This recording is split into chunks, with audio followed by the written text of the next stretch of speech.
The Armenian Genocide, also known as the Armenian Holocaust, the Armenian Massacres, and by the Armenians as Medz Yeghern, was the Ottoman government's systematic extermination of its minority Armenian subjects inside of their historic homeland, which lies in the Republic of Turkey.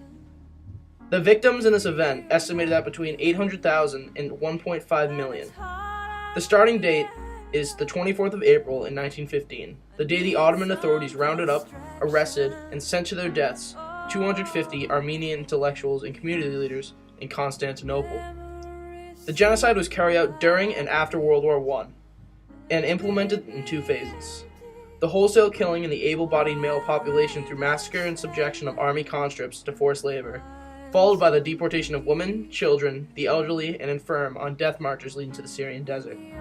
Driven forward by military escorts, the deportees were deprived of food and water and subject to the periodic robbery, rape, and massacre.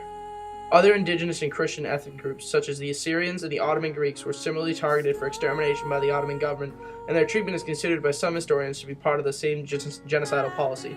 The majority of the Armenian diaspora communities around the world came into being as a direct result of the genocide.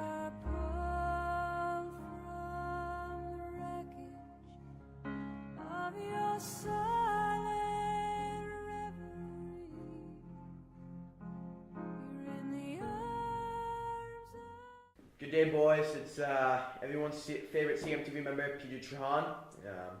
Looking at you, Trip. So my first guest here to talk about the Armenian genocide is Mr. Emmanuel Kant. Mr. Kant, what would you like me to call you? Honestly, you're a legend. So tell me what you want me to call you. You can call me Master Kant. Okay, Master Kant. Is that correct? That's correct. Okay, Master Kant. Please describe. Just tell us where you're from. Give us a little bit of background about yourself. Okay, so I'm from Kolensberg, Russia, which is what is known as nowadays. Now, back in the day, it was known as Kolensberg, Prussia. Okay. And I myself am a philosopher, and I believe in duty-based ethics, which means the right thing is the right thing, even when it's the wrong thing.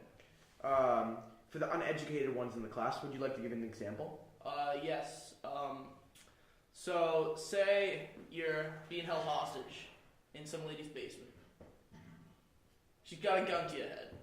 What do you do? Okay, continue. Do you choose to kill her, or do you choose to sacrifice your life when you have a chance of getting out? I think you die. That's deep. So, as you guys know from seeing our first part of our project is we're doing it on the Armenian genocide. 1.5 million Christians died in 1914, 1950 from the Turkish government. And to this day, or at the time it was called the Ottoman Empire, to this day the Turkish government does not recognize this genocide. Kant, Master Kant, please tell me what you think about the Armenian genocide. You know, it's a really messed up thing. Over 1.5 million people were killed. Solely because of their religious beliefs. Solely because of their religious beliefs. So, like, the government was killing people, that's the wrong thing, so it's not even the right thing at the time. It's just the wrong thing in general. It's not even duty-based. Question 3. So, Armenian genocide is obviously a huge travesty against humanity. That's what we've been learning in ethics, the right and wrong things to do. And Thanks, different. Mr. Excuse me, Master Kant. You don't know who Ms. Kreeft is. So I just want to know, Master Kant, what you would do if you were around during the time of the Armenian genocide. So if I'm just hanging out in Armenia back in the 1920s, I'd It was 1915. if I was hanging out in Armenia in 1915, I'd see the flyers out there, like to say, if you're this religion, come turn yourself in. I would turn myself in because it's the right thing to do. Although the consequence is severe, resulting in my life and the life of 1.5 million others, I would still turn myself in.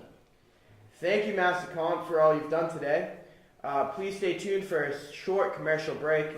Thank you and have a good day. You're welcome. Thank you, PJ. Don't give me a ring more, please. It was nice to meet you. Master Kant, we'll be right back. So, Aristotle, tell us about the experience of teaching Alexander the Great. Pretty good guy, you know. He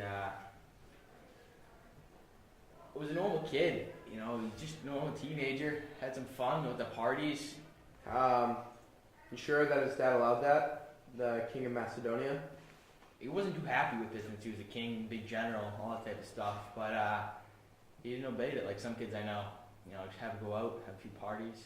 Okay, so we're going to talk about the Armenian genocide here. And you don't know what this is, but 1.5 million Christians, a religion you don't know, it's monotheistic, were slaughtered in Turkey under their Ottoman Empire back in 1914 and 1915. They were killed solely on their religion by their Muslim majority of the people in the country were Muslim, and the Christians were a minority. Would you like to talk about what you think of 1.5 million people getting slaughtered? It's kind of weird, who in their right mind would just murder 1.5 million people? But it's kind of crazy. Like who in their right mind would just kill that many people? I agree.